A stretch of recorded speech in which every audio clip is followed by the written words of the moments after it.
એ આવું થઈને આવે ને 135D ખાસ જોવાની. એ હજી ટોપિક ઉપર આપણે આના પછી જાશું. હાલો, હવે કોઈ પ્રશ્ન? સગીર બાળકો હોય ખાતામાં તો એના માટે આ પ્રોસેસ એ બાલી સહી કરી નાખો, એમાં કઈ જરૂર નથી. વેચાણ વખતે તકલીફ હોય છે. હા, સગીર બાળકો હોય તો એફિડેવિટમાં ઓલામાં ખાલી નામ નોંધાવીને ત્યાં એના વાલી તરીકે તમે સહી કરી નાખો. અને એક થી વધારે કુવા હોય તો બે હા, નોંધી શકાય. 2 કુવા છે એમ કરી શકાય. હા, 1 થી વધારે બોર હોય તો નોંધી શકાય, પણ ઓલા બોર તો નોંધતા નથી, કુવા નોંધશે. હા, મારે 11 બોર છે આ જગ્યાએ બેઠા છે ને, ખરેખર 11 બોર છે, નથી નોંધાવ્યા અમે, એક બધા ખાતામાં નોંધાવ્યા છે. આપણે નદીમાંથી પાણી લીધું એના ઇરિગેશન જ કહેવાય. હા, ઇરિગેશન નોંધાવી શકાય એને. હા, પણ એમાં તમારે પરમિશન લેટર જોશે. એમને નોંધી નહીં દે. 40 નંબર સુધીના બાકી. હાલો, નેક્સ્ટ.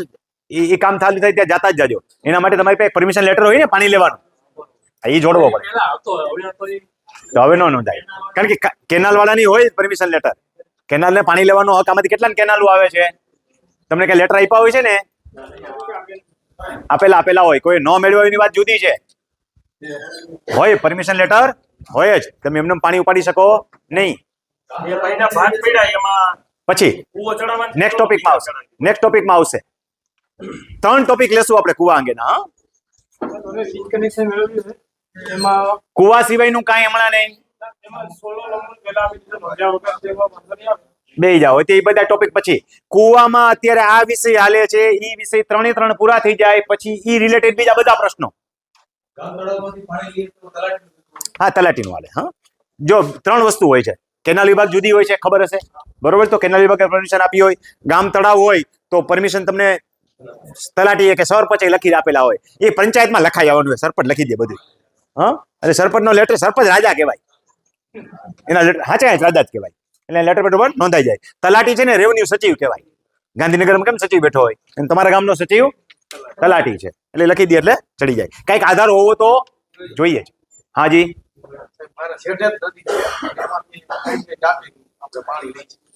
ખરેખર તો પરમિશન લેવાનું હોય છે તો હાલે, તો ચડાવવા જવાનું નહીં. દીએ તો નકર હમણું કોઈ જાય નહીં, જોજો બધું કટાવ્યું. એમાં શું થાય, બીજા હાથ ખાવા દિયા જાગશે, સમજ્યા? આજુબાજુ વાળા બીજા બધા હશે ને, ઈ જાગશે, તકલીફ ન્યાની હોય છે. હાલો, રેડી? આ વિષય પૂરો થઈ ગયો. હવે તમે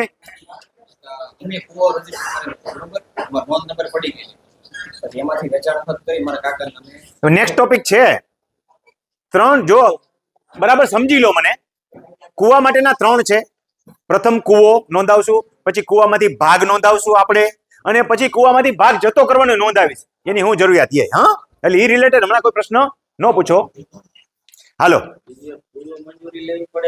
કુવાની પૂર્વ મંજૂરીની કાંઈ જરૂર નથી, બોરની પરમિશનની કાંઈ જરૂર નથી. એવું છે ખરું, પણ કરવાની હજી ગુજરાતમાં ક્યાંય જરૂર પડતી નથી. છે ખરું, એમ તો ઓલા ટેટા ફૂટતા પેલા છે ને, એની પરમિશન લેવાની હોય છે. હા, પણ એ બધું કરવા જાવ તળિયા ગાય જાય.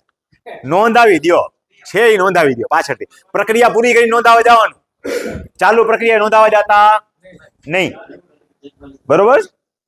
હાલો, 41 થી 45 નંબર.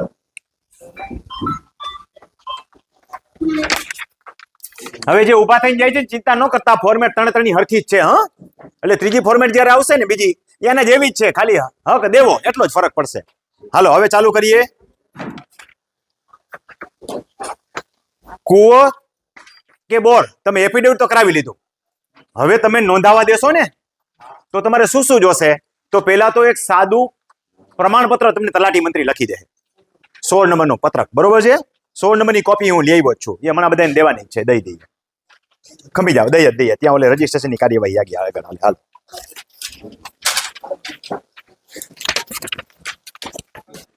કાર્ડ બધાય ફરજિયાત આપણી આઈડેન્ટિટી છે, શરમાવાનું નથી.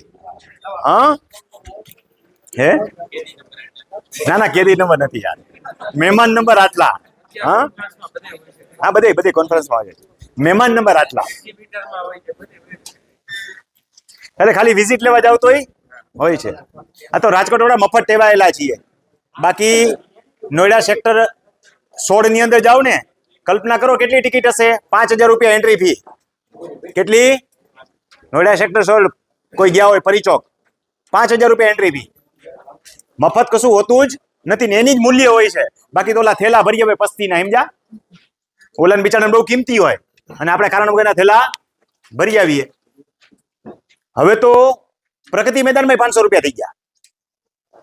પ્રગતિ મેદાનમાં 500 વગર જવા દેતા નથી. એમ તો આપણે રાજકોટ વાળા મફત ટેવાયેલા છીએ. 46 થી 50.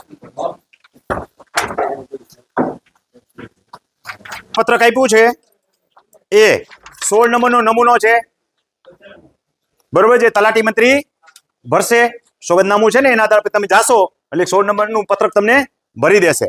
એને પાણી પત્રકમાં ચડાવવાનું હોય તો પછી ચડશે, પણ કામ ચલાવ તમને ભરી દેશે. એટલે કોઈ પાસે 16 નંબરનું પત્રક ચડી ગયું હોય ને તો એવું ન માનવું કૂવો બોલે છે. એને તમારે 7 નંબરમાં દેખાડવો જોઈએ. 7 નંબરમાં બતાવવા માંડી જાય ને તો પાણી પત્રક થઈ ગયું છે, તોય ક્યારેક રહી ગયું એવું બને, પણ તલાટી પાસે જાવ ચડાવી દે તરત જ રજીસ્ટરમાં. સમજાણું?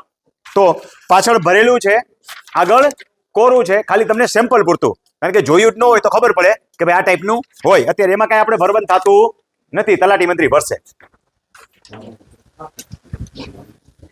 હવે આપણે અરજી કરીએ છીએ. ક્લિયર? હાલો બધા તૈયાર? તો જુઓ, અરજી કરવા માટે અહીંયા શું કરવાનું, અહીંયા ખાસ ધ્યાન રાખજો. સોગંદનામા જેવું અહીં નથી કરવાનું. સોગંદનામા જે બધાના નામ સરનામા બતાવ્યા ને એમ અહીંયા નથી કરવાનું. અહીંયા ઉપર પહેલા વાળાનું નામ લખી નાખો, પછી એમાં લખી નાખવાનું કે અન્ય સહિસ્સેદારોના નામ સરનામાની યાદી સામેલ છે. ખ્યાલ આવી ગયો બરાબર? નકર તો અરજી તમારી 4 પાનાની થશે. અહીંયા તમે એક લખી નાખો, પછી વગેરે લખી નાખો, પછી જે કાઉન્સ લખી નાખો ત્યાં જ કે સહિસ્સેદારોના નામ સરનામાની યાદી સામેલ છે, એ સાથે જોડી દેવાની. પાછળ કોરું હોય પાછળ લખી નાખવાનું તોય હાલે. તો પાછળ છે એમ લખી નાખજો. ઉપર નામ, સરનામું, મોબાઈલ નંબર ખાસ, એને તમારો કઈ કોન્ટેક્ટ કરવો હોય તો તલાટી કરી શકે. તાલુકાદાર સાહેબ, અહીંયા તાલુકો તમારો ભરી દેવાનો, જિલ્લો ભરવાની જરૂર નથી. ભરો તો કઈ વાંધો નથી. વિષય કૂવો હોય તો કૂવો, અને બોર હોય તો બોર. કૂવા બોરની હકપત્રકે નોંધ દાખલ કરવા બાબત માનનીય સાહેબ શ્રી સૌને 7 નંબર અરજ કરવાનું કે અમો અરજદાર, અહીંયા બધાના નામ લખી નાખો, બરોબર? અરજદારના 7 નંબરમાં જેટલા બધાના દર્શાવવાના છે, જાજા હોય તો પાછળ નામ સરનામું સામેલ છે એમ લખી નાખજો. અહીંયા લખ્યું જ છે એવી રીતે. ગામ તમારું જે હોય તે, તાલુકો જે હોય તે ને જિલ્લો, ખાતા નંબર ખાલી જગ્યા ને સર્વે નંબર ખાલી જગ્યાથી હેક્ટર આરે આટલા ખેતીની જમીન ધારણ કરીએ છીએ. ક્લિયર? આટલું અમારી ખેતીની જમીનમાં કૂવો અથવા તો બોર હોય તો બોર કરાવેલ છે તે રેવન્યુ રેકોર્ડમાં ચડાવવા ઘટતું કરવા નંબર અરજ કરીએ છીએ. સહી બધાની અહીંયા ફરજિયાત. 7 નંબરમાં જેટલા હોય બધાની સહી કરી નાખો. જોડાણ શું કરવાનું છે? બિડાણ 7, 12, 8, બરોબર? તલાટી આપેલું 16 નંબર અને એફિડેવિટની ઓરિજિનલ નકલ લીખું છે મેં ત્યાં પર. શું કરવાનું છે?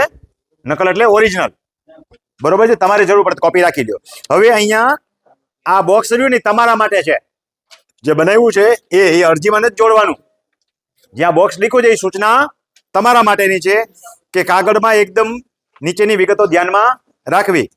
અરજી ઉપર 3 રૂપિયાની કોર્ટ ફી સ્ટેમ્પ મારવાની છે. કોર્ટ ફી સ્ટેમ્પ તો જોઈ છે ને બધાએ?